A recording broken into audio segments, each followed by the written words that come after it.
Welcome back to the show. We are going to talk with our good friend Tucker Maxwell about winning an offer on the East Side.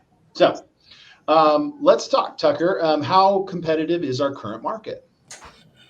It's hot. It's definitely back. For a well-priced home, it's fetching multiple offers over list price, and buyers are having to do whatever they can to look outstanding so that the sellers accept their offer.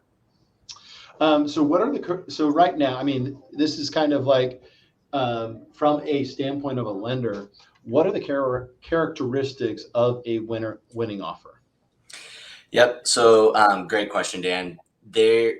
We see the winning offers, right? So because that's the loans that we get are the ones that actually get accepted by the sellers. And I would say a majority of our offers that we are having accepted right now have escalations or aggressive price points. So for the most part, they're over the listed price. So that's characteristic number one is no real deals to be had in the marketplace right now. Whatever the list price is, the winning offers are typically at or above that price. So that's number one. And then two, it's as few contingencies as possible.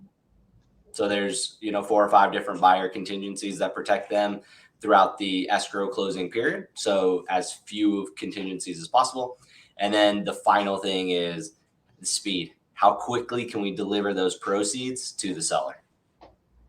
Oh, I think that's an interesting point. So, in the mind of a seller, anybody that has any kind of contingency, or excuse me, financing, it's a concern like how confident can we be that this lender can deliver, whether it's a 3-week close or a 2-week close?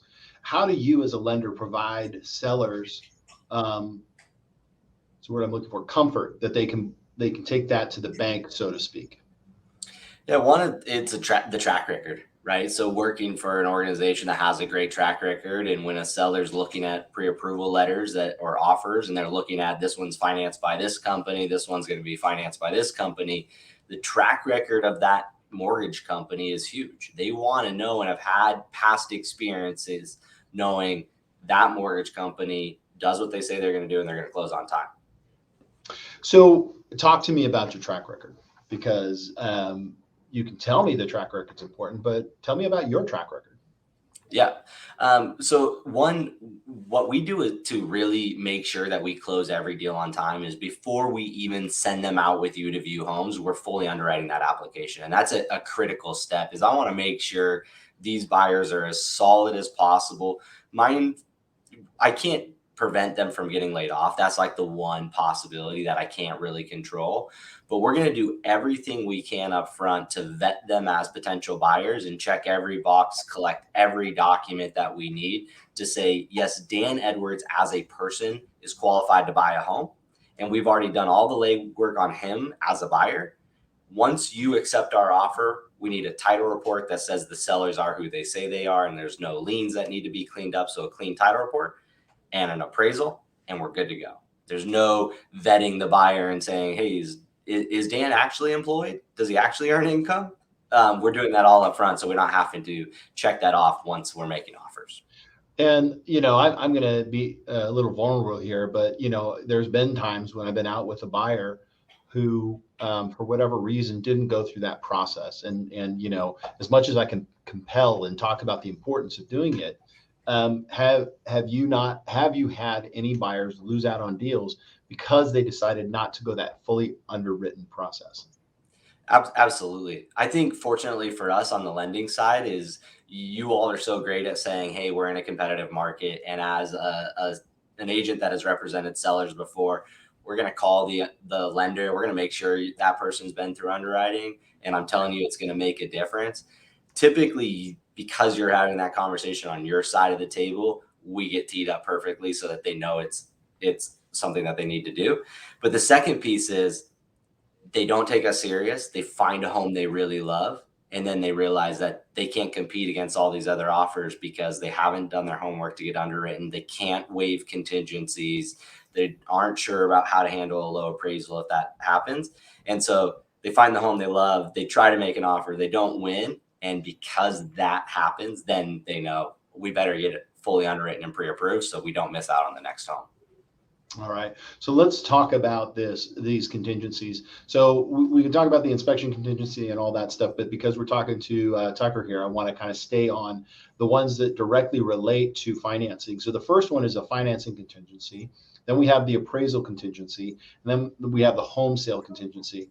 Now, the first two kind of stick together because they're a part of an addendum that we put on our listings called the 22A. It's financing contingency. So when is it safe for a buyer to remove that from their contract? Yep. So once they know that they've been fully underwritten and that they have confidence from the lender that they've done everything they can possibly do to ensure that they're financeable. So a telltale sign: have you submitted an application? Have you filled out a questionnaire, told us who you are, where you live, where you work? Step one. Two, have I let that lender pull credit, done a hard inquiry into my credit, and they know exactly what we're dealing with from a credit score and a liability standpoint? And then third, what I always tell people is if you didn't submit documents, you probably shouldn't waive financing yet because they haven't fully vetted you. But if you do all three of those things, you sign some upfront disclosure package that says, yes, lender, you can check into my social security number, you can vet my tax returns, you can reach out to my employer to verify employment and income. Once you know those things are done, then you should have the confidence to know that your financing is secure. The final step is working with a lender that's going to guarantee that approval. So for instance, us at Guild Mortgage, we say, hey, we're going to put our money where our mouth is. And Dan, if you extend earnest money to the sellers, we're going to guarantee a portion of that.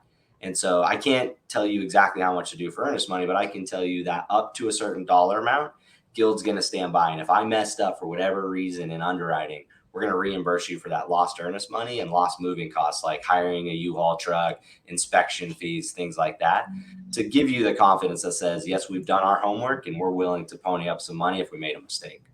Yeah, Tucker, I think it's important to note that, from a standpoint, buyers are very wary to waive a financing contingency because it's such a nuclear option. Having a lender that backs you with your, pre-underwritten saying, no, we back you and we will cover some of your earnest money. That's a big deal. And it does give that buyer more power to compete against others. Appraisal contingency. Now that would probably for example, if you did waive the financing contingency, that's also waiving the appraisal contingency, but you can actually do that without it. Why would somebody then also waive the appraisal contingency? Yeah, so the appraisal contingency helps protect a buyer should the appraisal come in less than what they're under contract to buy the home at. So if we're really aggressively trying to buy this home and we're offering a price above the listed price, and the appraisal comes in lower than where the sellers have accepted our offer at, we as the buyers potentially have to cover that gap, because as a lender, we're going to lend to the buyer based on the appraised value, not their willingness to pay. And so it potentially creates a situation where you have a gap between contract price and appraised value. And so this appraisal contingency tells the seller, how do we plan to handle that gap? And there's a few ways that we can handle that gap. And we need to do the homework up front to determine what are our capabilities. The kind of the most competitive way to do it is to wave it all together and say, whatever that gap is, I'll pay for it. So if it's $100,000 difference, I'm on the hook for that $100,000 difference, regardless. The other way that you can potentially include an appraisal contingency, but still be pretty competitive, is say, I'm going to put a dollar amount on that risk. And I'm going to say, I'm willing to cover the gap, but only up to a certain dollar amount. And whatever that dollar amount is, I'm going to put it on paper and say, hey, sellers, I'm willing to cover a low appraisal to the extent of $40,000 or $50,000. But if it's bigger than that gap, we're renegotiating.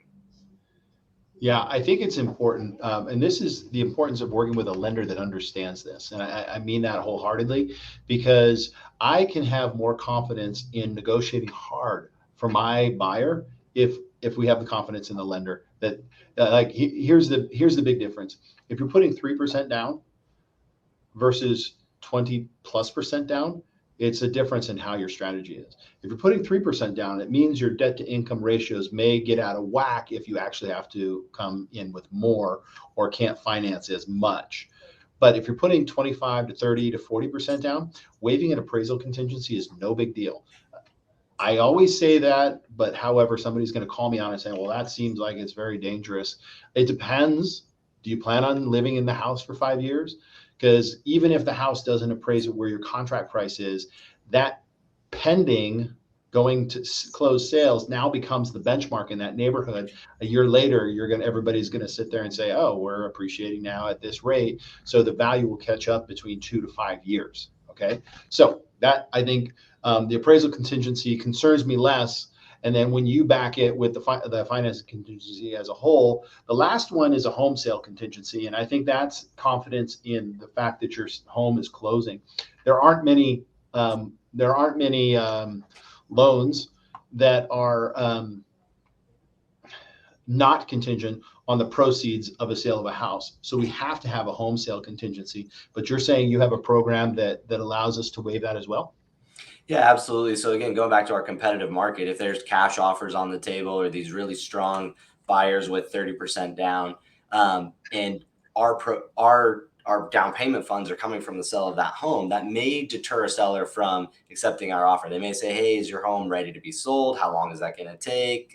Maybe we don't want to take that offer. So talking to a lender about, are there any solutions that allow me to buy today, one move, so I'm not in temporary housing in between homes, and then sell my home after the fact without that contingency? And there's a couple of solutions out there from the lending side, and one is a bridge loan.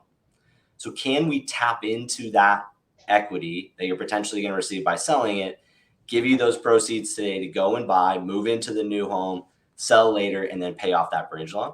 So that's one solution that allows a buyer, if they can qualify for that, that allows them to remove the home sale contingency. They have their equity now to buy.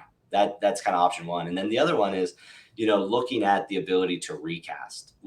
You mentioned 20, 30, 40% down.